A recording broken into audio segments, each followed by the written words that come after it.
giving feedback is supposed to call people forward, not call people out. So then what you're saying is if people are less receptive or defensive, then maybe that feedback is that way of giving feedback doesn't necessarily work, right?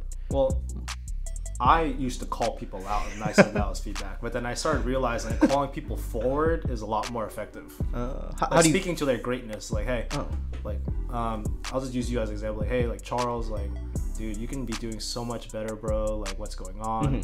Like, I know you're so much better than this, but like, dude, bro, you fucking suck. Like, what are you doing? I see. Yeah, that was actually one of the things. That's exactly what I said. I know. That's what I said before. Andrew, now you're listening to On The Go Voice Podcast, the best generational podcast you'll ever tune into. Listen to the voices of this generation where we seek to identify values, stimulate discussions, and vocalize the community.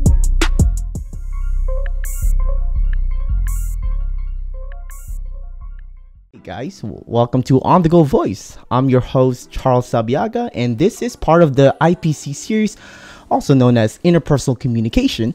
And today we're going to talk about something a little bit more, actually not a little bit, a very important part of supporting and developing the relationships, and that's feedback and accountability. So last week we actually talked about how the concept of intimacy and vulnerability was important, and it's a part where you have to consider and also include into nurturing your relationships. It's also part of that part where you can reflect and project how you are, how you treat yourself. And the cool thing about that is that we mentioned how there was a follow-up that was involved in order to be able to nurture that. And I think this thing ties into it, which is perfect.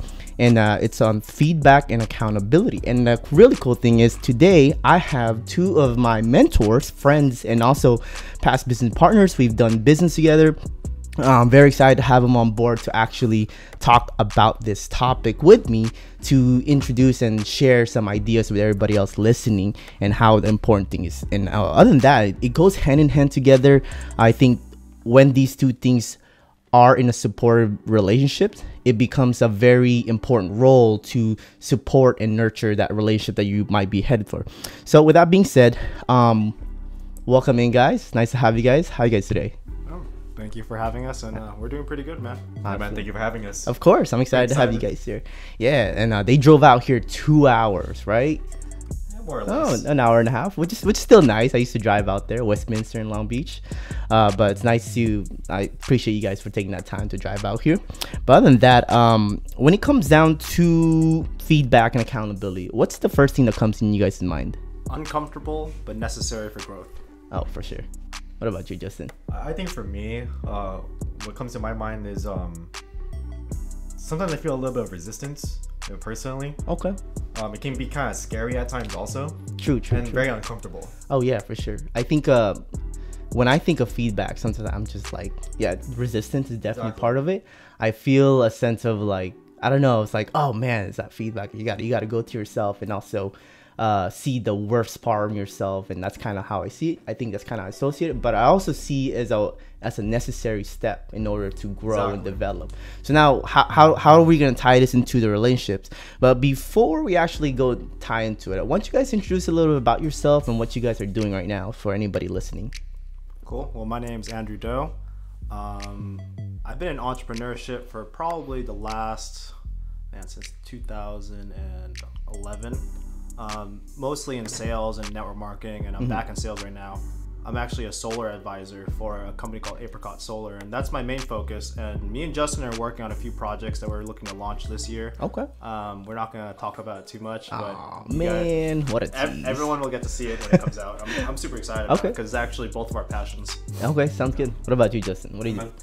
Same thing. I've been an entrepreneur since I was 18, so it's about to be 7 years now.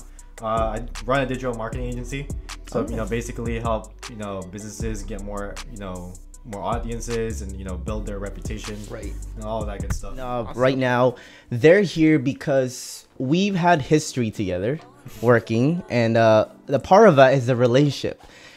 At the time, for my side of the story, it was hard for me to distinguish a business partner versus brotherhood and friendship, right? So like at the time when I was actually getting feedback from them, it was hard, but they taught me a lot of things that really allowed me to be out there in the real world where I can take in a lot more and be more grounded and solidified because of them. That's why I'm very grateful for them. So with the recent question with what I mentioned, accountability and feedback, I said that it not only allows us to see outside of our framework, but it also allows us to step outside of our ego, where we can see how we show up with other people.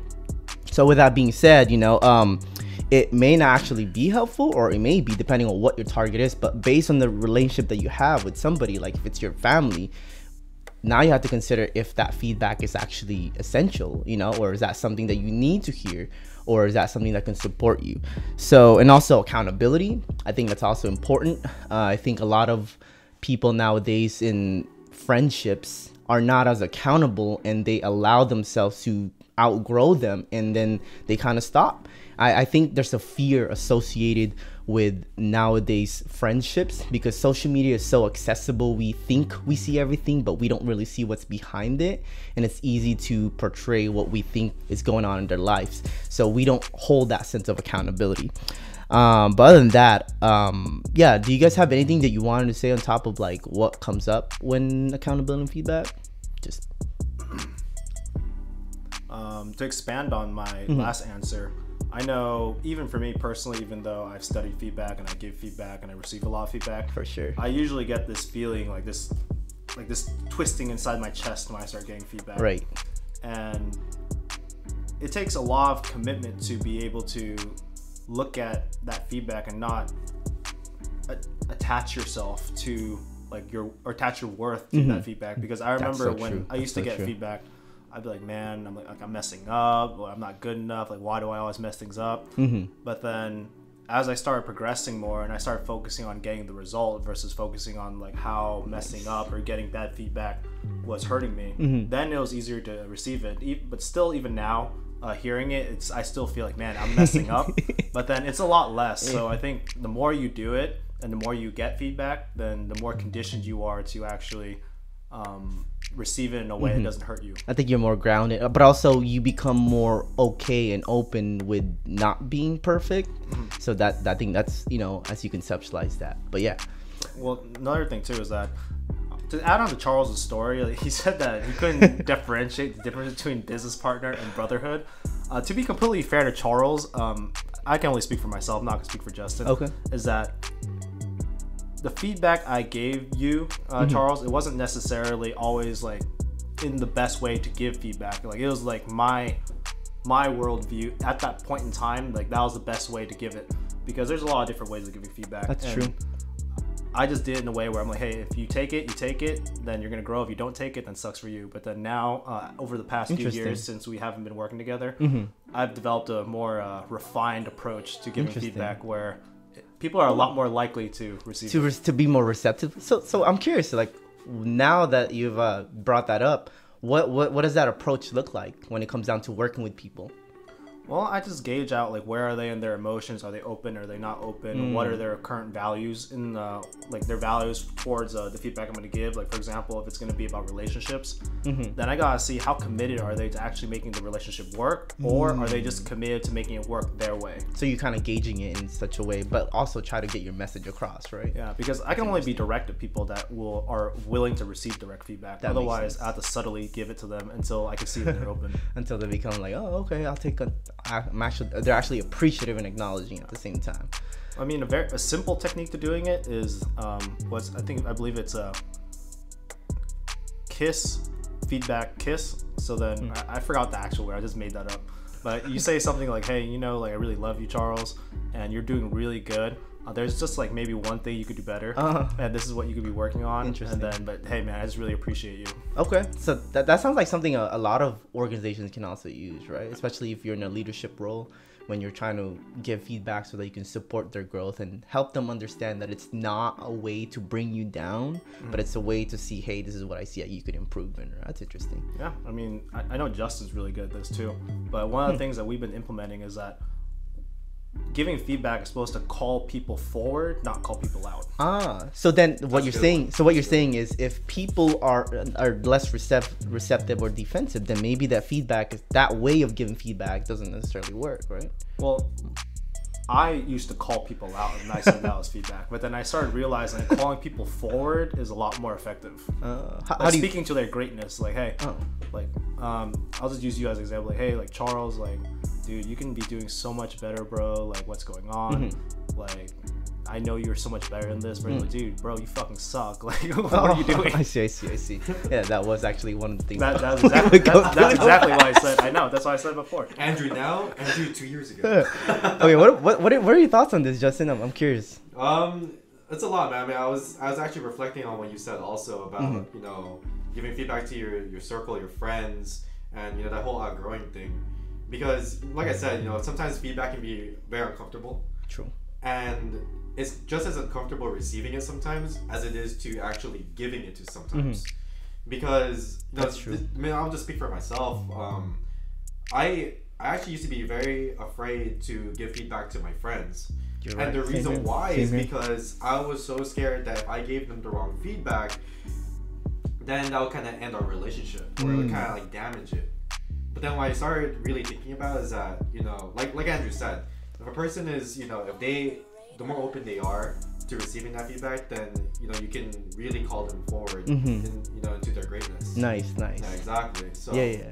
I can also relate because I think there are times when I'm afraid to give feedback and I know that this could help them move forward, but because I think it's on my end, I feel like sometimes it's the lack of results maybe.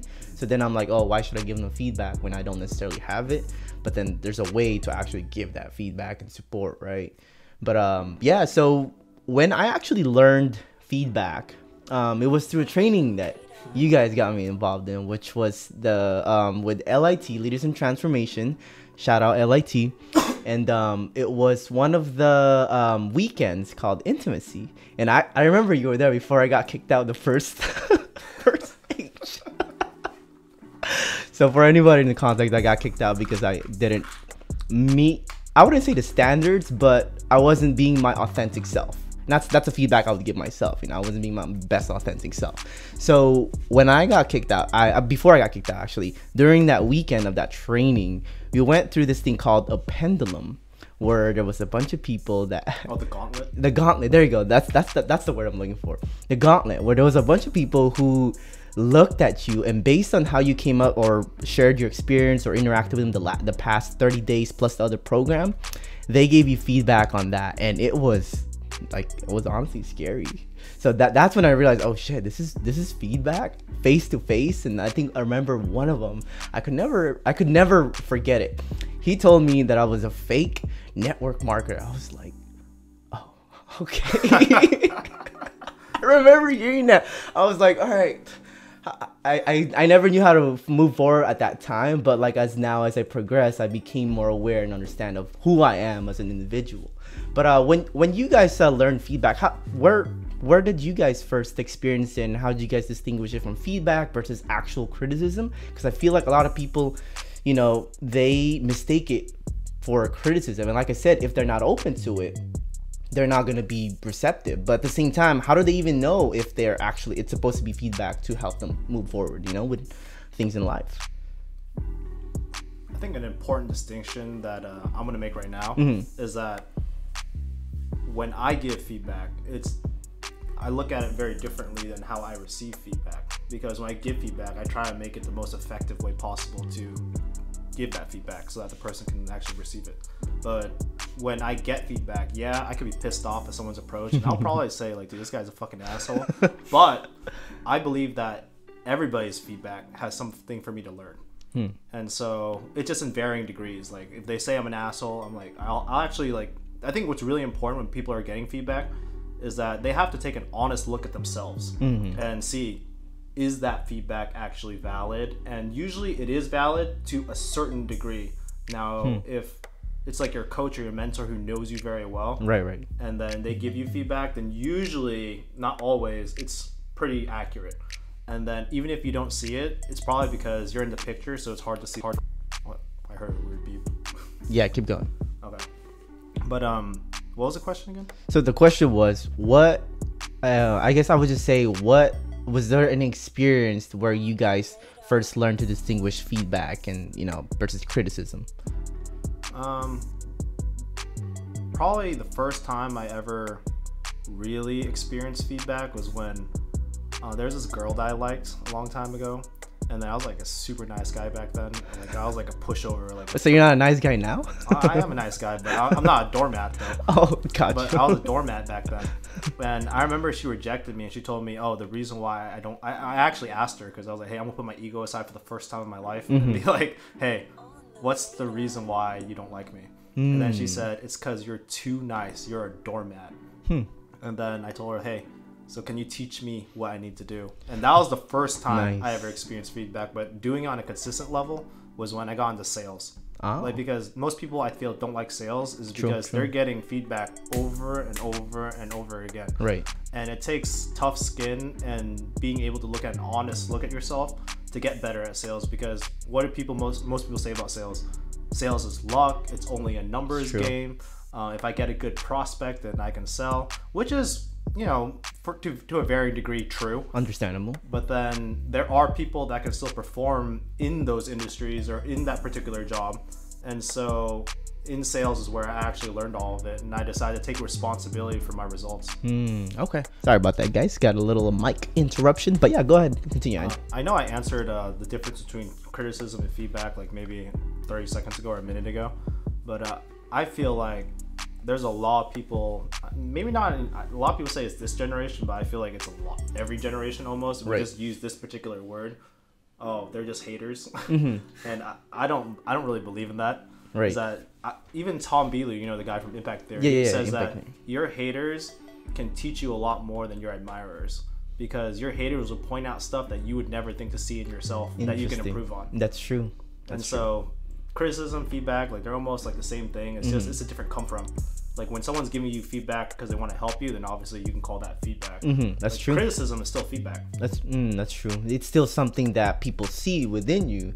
I think it's just a matter of, like you said, having the rhino skin and being able to actually take that in, especially if it's someone personal, like your family, your sister, your brother, your cousin, and then now you have to figure out, okay, well, yeah, that feedback may be true, but should I take it personally? But also understand that maybe they're coming from a place where, I don't know, whatever it is they're going through, right? I mean, it's never, you should never take it personally. That's true. I do take it personally, but I should never take it personally. What about you, Justin? What if you had any experience in the past that made you allow you to distinguish feedback and criticism? Well, for feedback and criticism, if I were to try to think about, a time, where it was kind of hard for me to distinguish it. Right. To be honest, it's gonna be about my mom.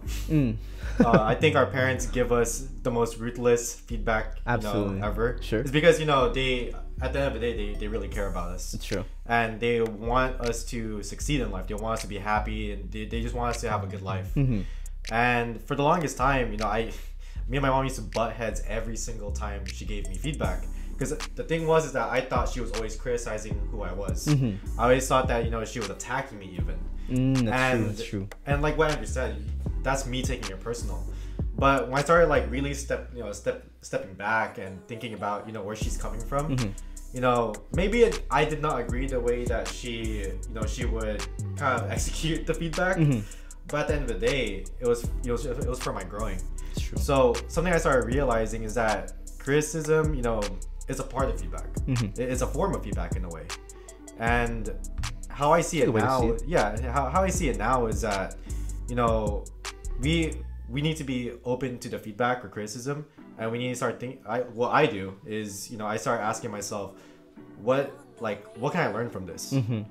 That's one of the most important questions I ask myself, because let's say a person, just they execute the feedback a way I don't respond well to. Right. If I'm asking myself, how can I learn from this? It's for me, what it feels like, it's almost like I took a big deep breath in and I slowed everything down. Okay. And I start going into learning mode and start thinking about, exactly that. How can I learn from it? Yeah. Sometimes you just have to silence that ego too, and I feel the same way. Once you silence that ego, it's a lot easier to see past the line, because now you're, like I said, not what you said, not being attached to it and just looking at it objectively, because sometimes you'll catch you off guard, like, hold on, I wasn't ready for this. Yeah, that's interesting. Same thing with my mom too. I think because I was studying communication, I slowly began to understand why they would say that. At first, it was just a way for me. I thought it was just a way of them projecting their insecurity, and in a sense, it might be. But at the other end, they're also seeing something that you can improve on. You know, like for instance, my side of the thing, for years I was getting feedback on is how irresponsible I was with finance.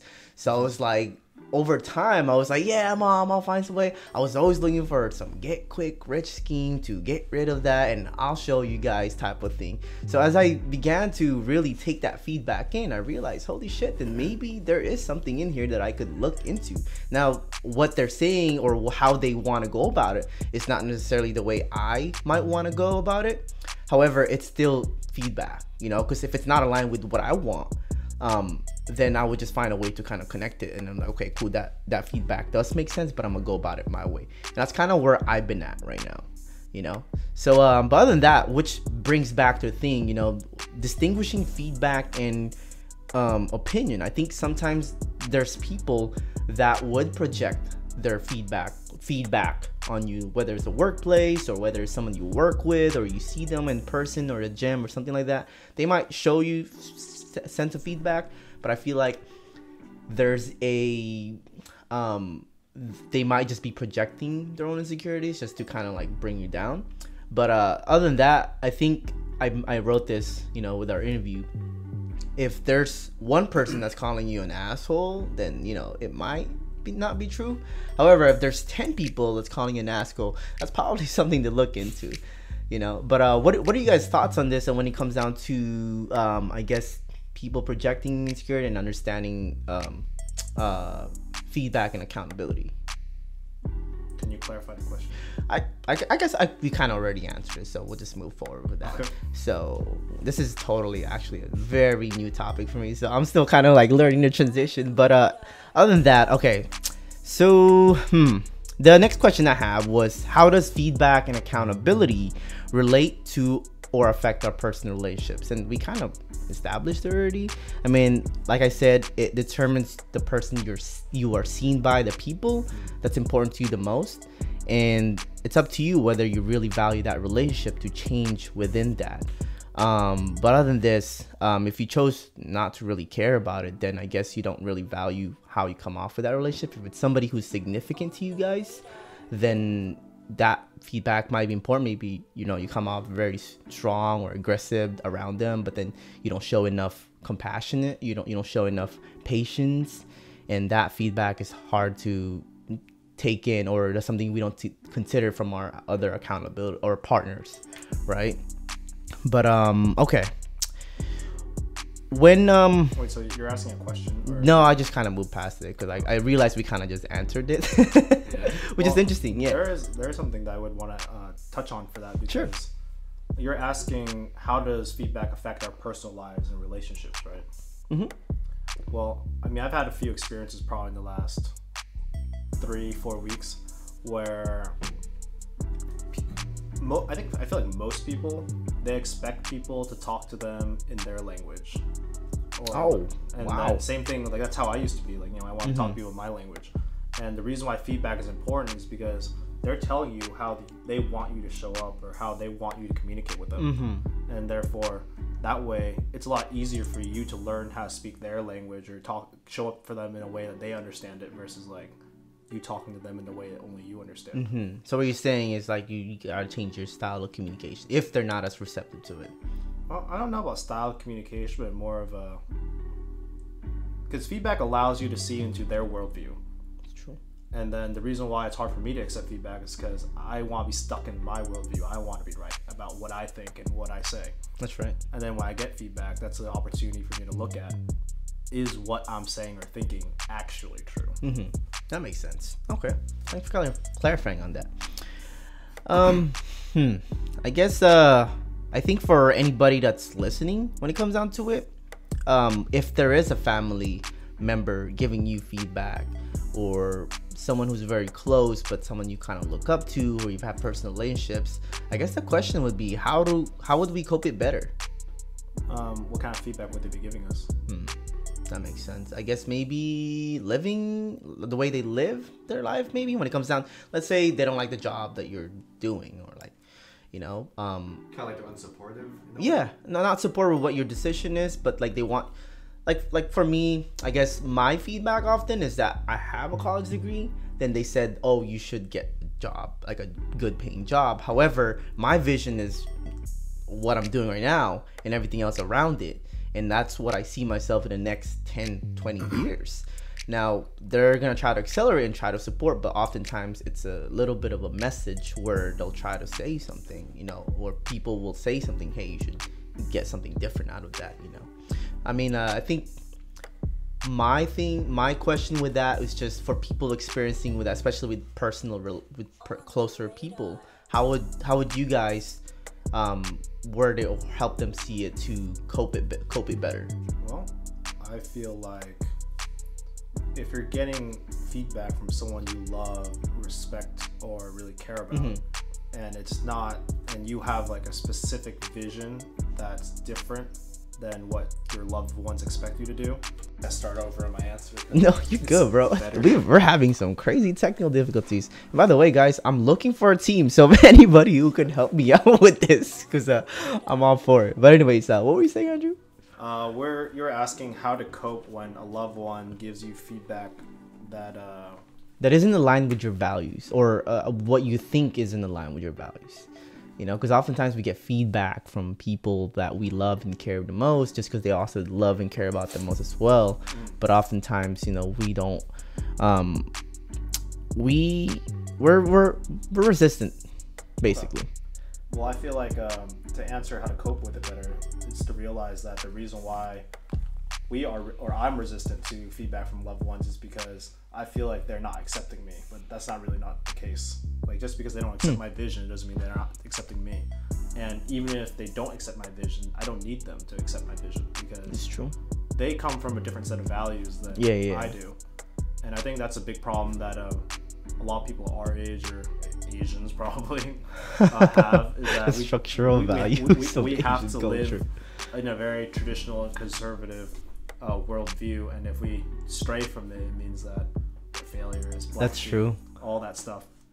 And I think there's a lot of different ways that people take it. Like, they can either say, well, fuck you, mom, fuck you, dad, and I'm just gonna do my thing, which is probably works. Yeah. But I feel like there's a more healthy way of doing it, where it's just like, hey, I love you, mom, I love you, dad, I love you, but then whatever you think of me, that shouldn't affect our relationship. True. And even if your parents do make it affect a relationship, you don't have to take it personally that way. That's true. You're just doing your thing. Yeah, like I said, because I sometimes it might feel like they might be projecting their own worldviews on you, or whatever they felt that they were missing in life, and that's how they operated in the past. But we're living in a new generation where it's constantly changing. It's different ways of living. Like, for instance, my parents would feel and think that back then, like, getting a job was just the way to go about it. But not just getting a job, but how it was the only way to secure your future, you know, and them understanding that, and also going to school was like the more secure thing. But to be honest, right now, like, I'm out of college. I know a lot of people out of college who aren't secure, and that's because, like, there's this promise system with school's education system, which is something different. But that was a different generation back then, you know. It's like, it's more about skills, what you can improve now. But anyways, totally off topic.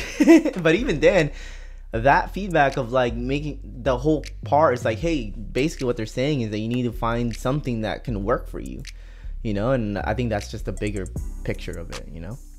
But yeah, you got any thoughts on this, Justin? I know you were kind of just like kicking back out there. Yeah, I mean, no, I feel like Andrew really nailed it with the whole, you know, how it's all about you not taking it personal, or us, me, I, and, you know, the moment that we start taking it personal, I feel like it's almost like there's a wall that's been built, and we can't really accept feedback if we start thinking other ways about it. Right. Got it. That makes sense. All right.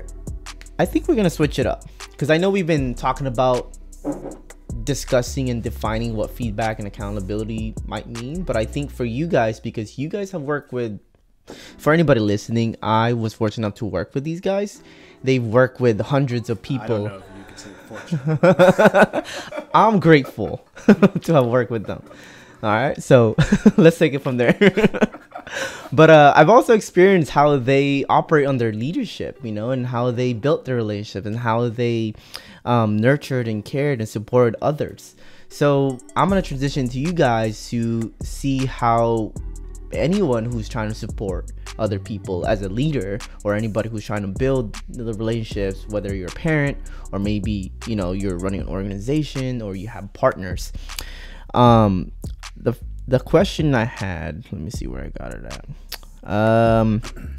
I would say, I'm actually curious, what would you say has been one of the most important things that you learned working with people regarding sending out, like being the sending side of feedback? You want to run point on this one? What would you let's say you're the one giving feedback, right? What would you say have been one of the most important things that you learned when it comes down to giving feedback or in working with people? I don't know if you noticed. I used to work for corporate with T-Mobile. I used to go business to business. Yeah. And you know, I actually, you know, got to a leadership position in my company.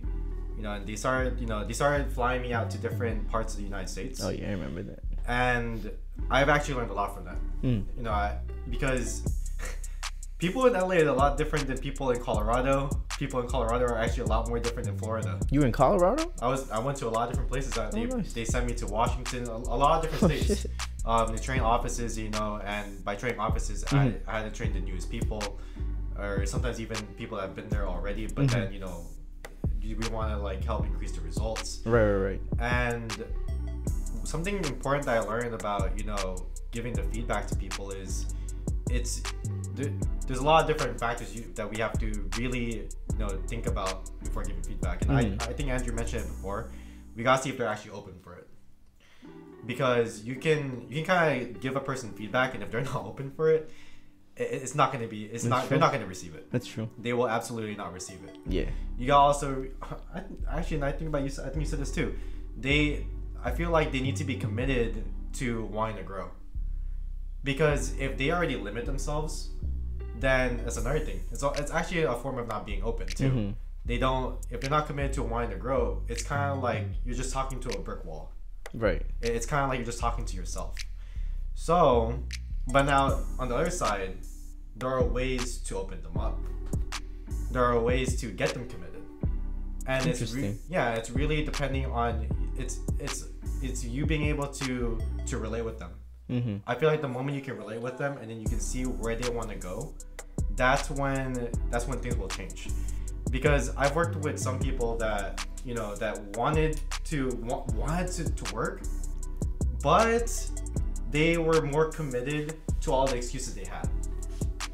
And when a person is more committed to the excuses than, you know, for them, you know, excelling, it doesn't work that way. Right.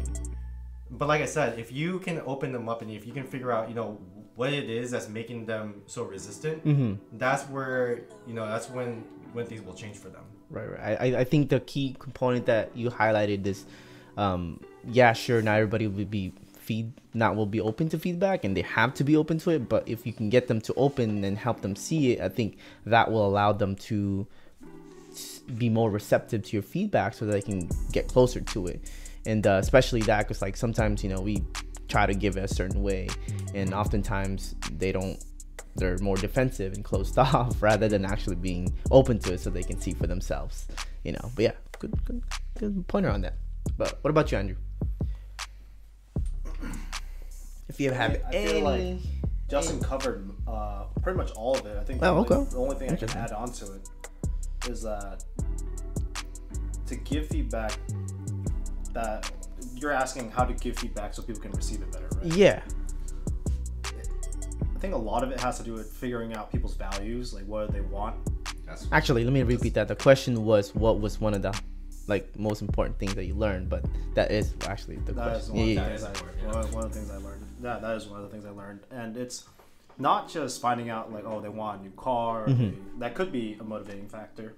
or maybe it's they want to be cool, or they want to be respected, or they want to take care of their family. And I think it's a lot further than that. You have to like really get to know the person and connect with them, because I think we can say all the right things, but at the end of the day, if we're giving feedback with the expectation that we are going to change them or we have to change them, then people aren't gonna be. I know when I get feedback like that, I'm not open to it. Like Right. I have to make the commitment myself to open myself up to it. That's so true. That's so true. Sometimes I get when I'm giving feedback to people, I get very, I would say, in expectation mode, or very structured, where it has to be this way, you know. And then, like, for instance, my little brother, and he wants a certain way, but then he doesn't operate a certain way. So I'm just like, okay, well, I'm not gonna be able to push that.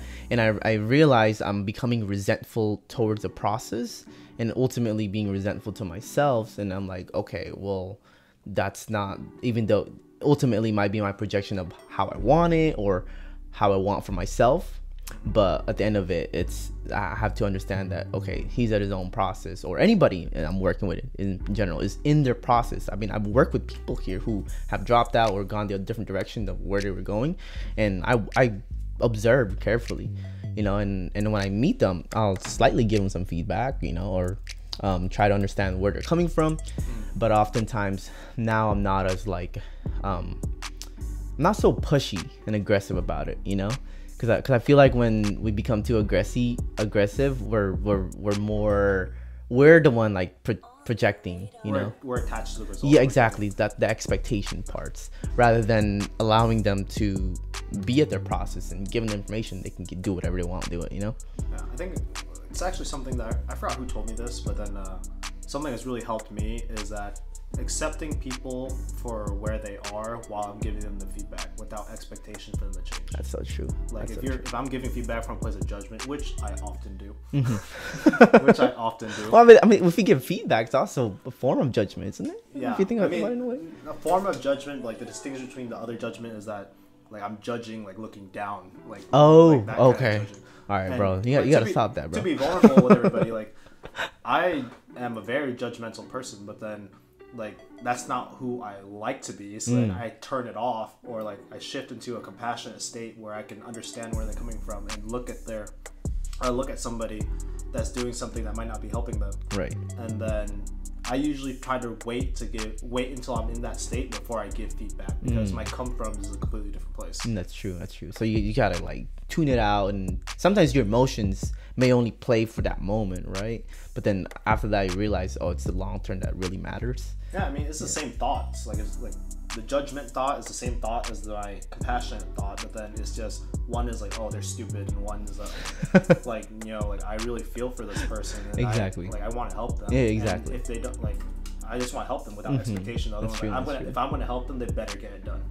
I like this little part. It's kind of like a leadership, little discussion, to be honest, you know, rather than actually more relationships. But then again, it's about relationships too, huh? Yeah. It's interesting. This series is really interesting because I'm constantly thinking about how I can add value towards building these relationships.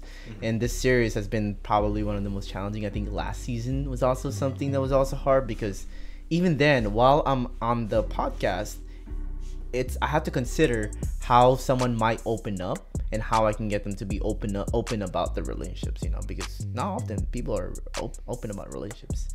But totally off topic, you know. Winded out the door. Well, aren't you glad me and Justin are open? I am very glad. So, okay. We kind of already covered when most people are receptive to feedback. It's when you highlighted intimacy, or even like allowing them to be more vulnerable with yourself, and that comes with building a rapport. But if you guys have anything you want to put, when would you say that people are most open to feedback? It's when they have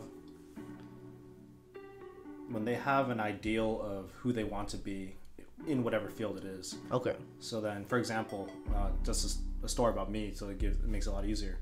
Like, when that girl didn't like me, I became open for feedback only in that area. And then for sales, I became open only for feedback from my customers. Okay. And then network marketing, I only became open for feedback on how I could become a better speaker, right. a better presenter.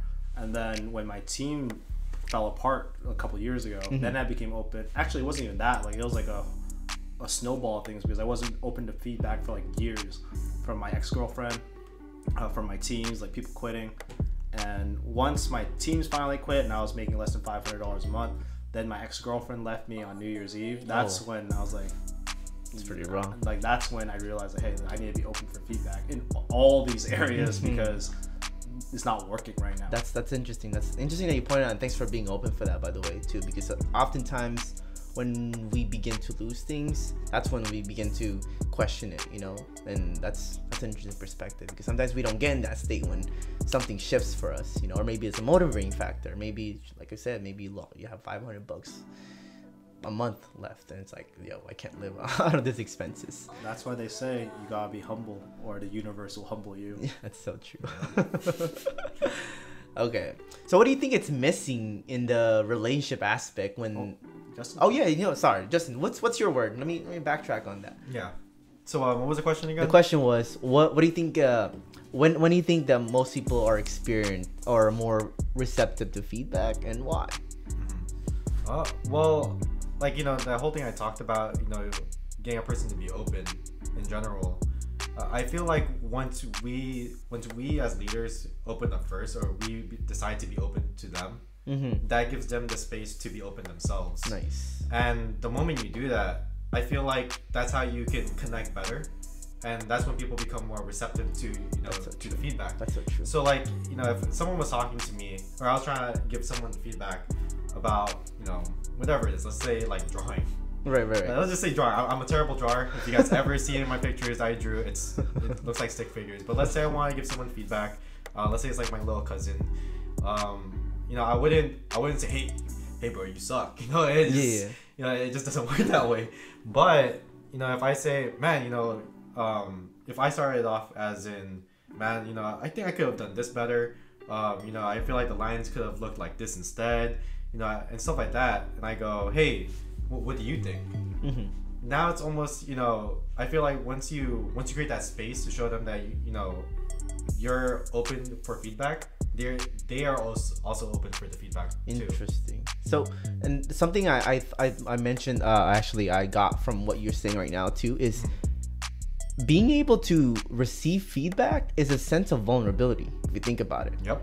Right? And the only way you can actually allow someone to be more vulnerable is being, what's the word, reciprocal of being vulnerable as well. So I think the more we're open about our lives and understanding and helping them understand that we're not coming from a judgmental state, that, hey, we're in it with you, that's when the flourishing happens altogether. Exactly. You know, and that's interesting. We talked about that last episode. Wow, that's actually pretty powerful if you think about it. And yeah, I also want, like, you know, speak for myself. I've actually recently been dating a girl, and, you know, something. Thank you. Really? It's like, what, you didn't tell me? Yeah, everyone, I'm off the market. Sorry. But seriously, she's an amazing girl, and we've really been growing together. I felt like the reason we weren't able to grow before, and it was so resistant for both of us, was because, you know, I actually was not open to the feedback.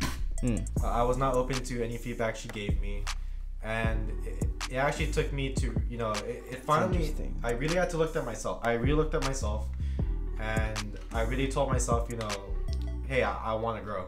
I want to make things better. Right. I want things to work out. That is interesting. And I kind of, you know, it's like what you said about, you know, putting down the ego, realizing, you know, I am not perfect. There's things that I can work on myself. Right. And it is gonna take, you know, especially if I want something serious to happen, I need to be open to the feedback. It's true. Because, and once that happened, I started realizing that the more open I was, the more she was. Less fights started happening.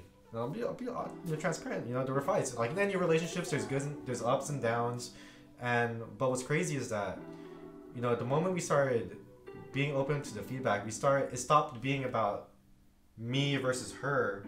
Instead, it became me and her versus the problem. That's right. And that's when a lot of things shifted for both of us. I could see that in any type of relationship. It's when you guys are on the same terms together. Exactly. Yeah. Wow, that's actually real powerful. Because even then, like, I think nowadays, one of the reasons why people also fail in relationships is because they don't communicate that, hey, I'm not open to feedback, or even disclosing that. You know, there's a sense of closeness, and the more people become open about about how they actually feel, where their ego is not attached to it, and they're actually like, hey, I'm sharing this with you because I want to grow. I think that there's a lot of space for growth altogether.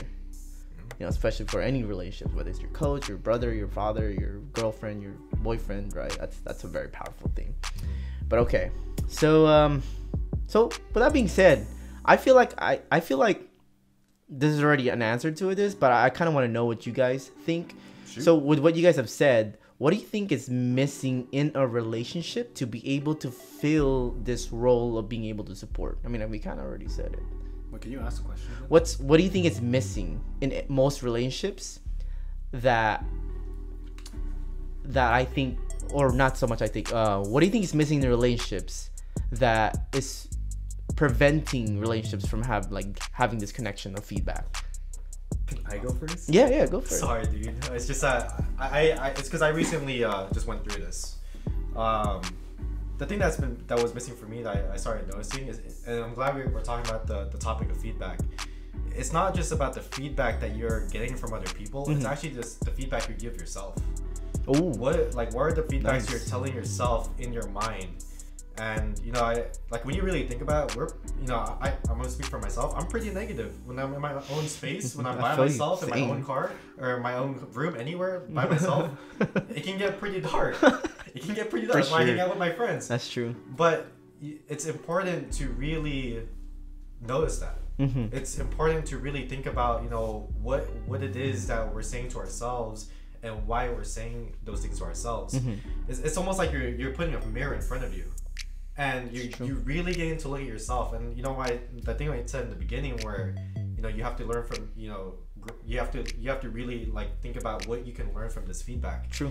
And I started talking to myself, like, hey, when am I saying these things to myself because I'm trying to learn from it, or I'm saying it just to criticize myself? That's true.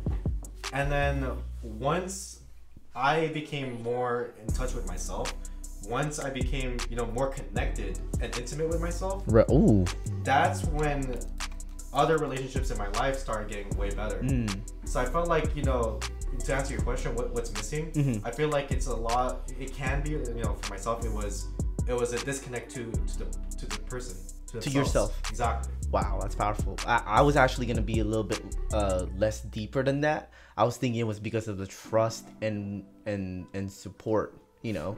That's what I thought was missing, and I realized that what you're saying now is actually quite true. And the only way you can actually create that trust and support in the first place is if you're connected with yourself, to understand yourself a little bit better, so that you can create that space for them to be more trusty of you or understand you from a different perspective. Like, you have to be aligned with yourself. And that's, as cliche as that sounds, I think once we dive into it, that's where it allows you to actually be grounded enough to either give or receive feedback, right? What's your thoughts, Andrew? I know you've been thinking about it, but what do you think is missing? I think what's missing in most relationships where they're not able to support each other with feedback is that they're not playing to win together. They're playing to win for themselves, like, nice. Individually. And so, like, if you're the guy or the girl, even if just one of the partners is actually aware of their insecurities or aware mm-hmm. of like where they're trying to come from when they're saying stuff, then it can almost work.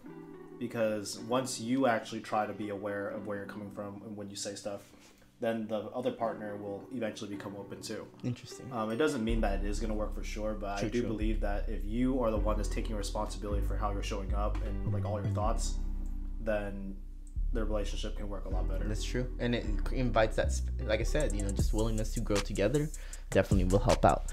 But I mean, the thing is, like, a lot of people think they're trying to grow together, but they're really not trying to grow together. Expand on that. Yeah. Like, a lot of people think like, oh, like, we're a power couple. We like, we're totally committed to growing together, but then when you like see them, they're always like competing against each other. They're always trying to be right over each other. They're like, it's just not like, you can tell. To me, it's more of like it's a vibe thing. Like when you meet a relationship that's like in sync, like where they actually want to grow together, you can feel like there's a harmony in the relationship. Right. Totally. And just so for anybody listening, I think I just wanted to clarify. Now I just realized we're actually talking more on a romantic relationship side, because this is definitely hitting that topic, when it comes down to it. And it's just not, I think it just comes. We're talking about normal relationships. Well, now we are more romantic. Oh, okay. At first I was, but then I just realized when Justin mentioned his relationship, I was talking about the same thing as well. But which is dope, because it also ties on to this thing. But the other thing is also, what was that? I just had a brain fart. God damn it. But your original question was about normal, like, friendships then, or what was the question about? Yeah, I guess feedback, but I think it ties in. We were just more in depth with it, which makes sense. But on the other end, I guess what you were mentioning is being selfless.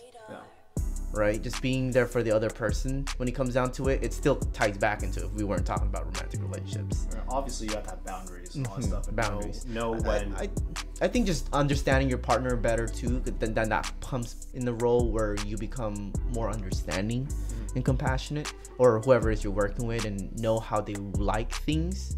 But like I said, you said boundaries. Not to the point where they're under. Yeah, exactly, unsupportive for them. But yeah, that's pretty much. Okay, so last question. You guys are, I wouldn't say masters of receiving feedback. I mean, you guys are a lot better than receiving feedback than me, and also being aware. But for anybody listening, how would you guys, or what would you guys suggest for people to do, or to be able to receive feedback better? Well, first of all, I'm not a guru. I'm not. True. I'm not just let you know, none of us are. But however, I think it's an important discussion. I'm not. Yeah. I'm totally not a master of this. Like, if everyone's like listening to this, like, oh, this guy thinks he's an expert. No, I'm definitely not an expert. I'm probably really bad at this at certain points in my life. But I think your question was how to become better at receiving feedback.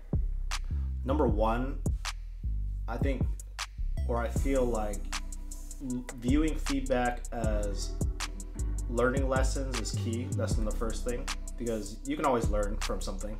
But then number two is that you have to have a strong sense of self. So what I mean by a strong sense of self is that when people give you feedback, like, for example, they say, oh, Andrew, like, you're an asshole. And I know, like, deep down inside, I know, like, objectively, I know I'm not an asshole. Like, I'm not this person. Let's say I'm always going to church, charities, like, fundraisers. I like totally don't do anything that's asshole-like. Then when someone calls me an asshole, then I have to have a strong enough sense of self where I know that I am not an asshole, so that I don't take it personally. It's like a foundation kind of for yourself. Yeah, a foundation for myself. And number three is to learn to discern whether the person giving the feedback is giving a feedback based off their worldview, or they're projecting on you, or they're giving you feedback that's actually valid to what you want to do. Because obviously, I'll go back to the parent thing. If your parents are engineers and doctors, and they're giving you feedback on how to become a better musician or a better artist, or vice versa, right? They want you to be doctor most of the time, right? Yeah, or they want you to be a doctor because it's safer. Yeah, quote unquote. Like, you just gotta see, like, where is this feedback coming from, and is it valid? And it doesn't mean that the other person's feedback isn't valid, as in it's not valid. It's just not valid for what you're currently doing. So you have to learn how to discern that. And then I think number 4 is looking at feedback, or knowing where you want to go. Understanding that if you have a particular vision, or you have a particular ideal person you want to be, then feedback is essential. And once you know that feedback is essential, then it's a lot easier to receive the feedback. Because if, like, when I was the type of person where I didn't have goals, I didn't have dreams, I didn't care about what type of person I needed to be, feedback just bounced off me, because I was like, I don't care. Like, I am who I am. I was a destructive side. Yeah, like, I am who I am, so I don't need to get feedback. But as soon as I started realizing that there's a lot more room for me to grow as a person, then that's when I became open to Acknowledging that. feedback. Nice. That's a great sense of appreciation to know that you have to have a sense of that's crazy.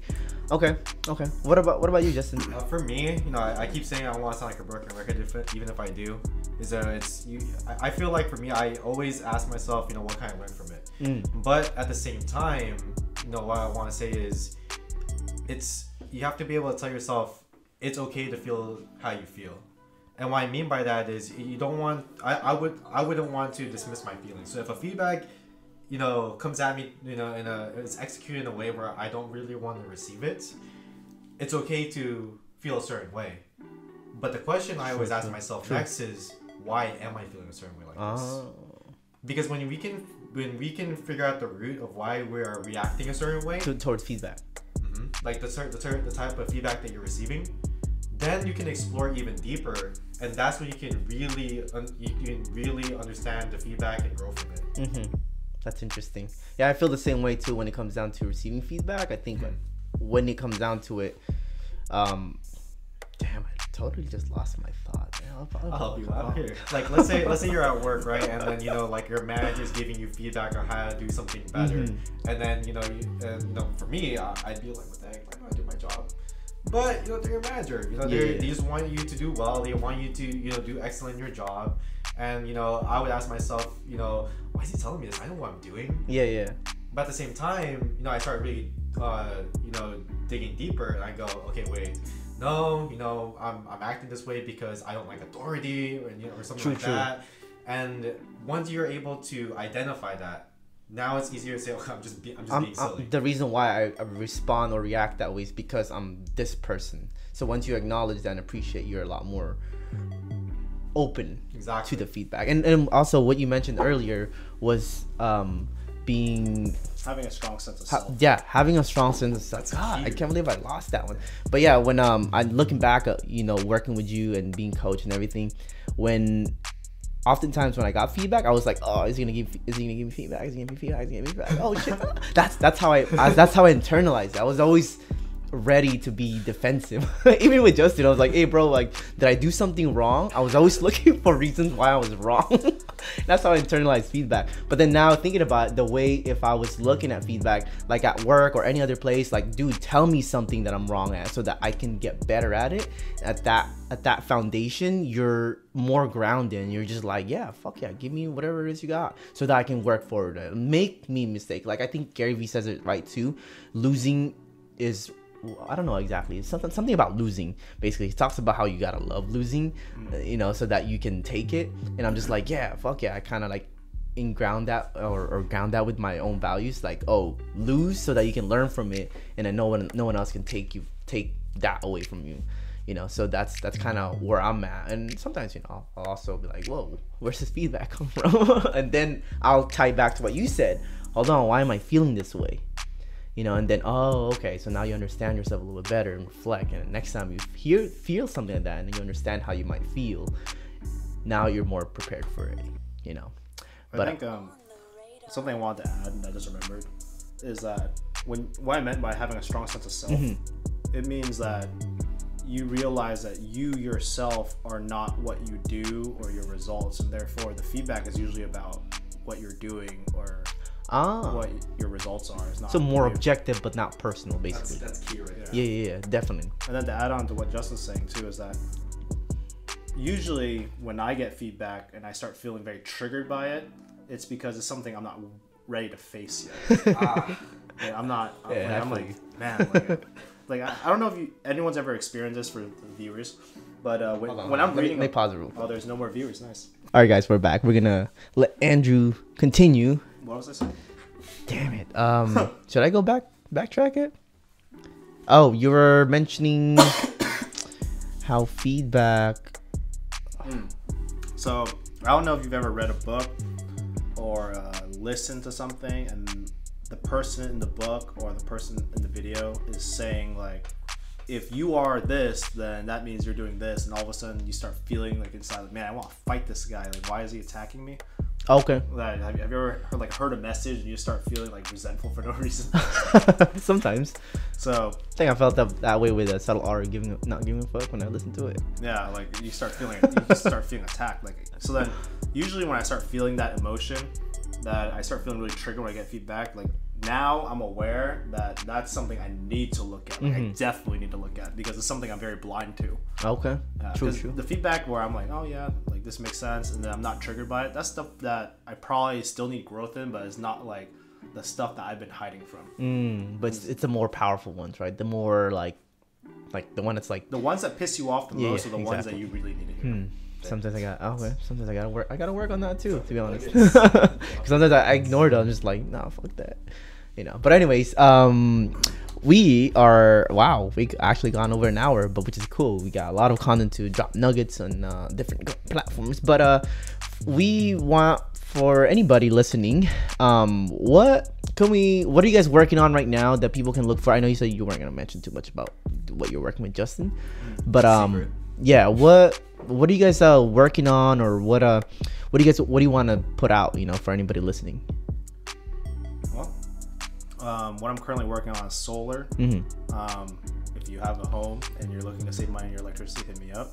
You can find me at alpha.ado, and I'm actually under construction for my Instagram because I'm rebranding myself as actually it's gonna be a secret because it's that stuff. But I'm actually, my Instagram's under construction right now. Okay.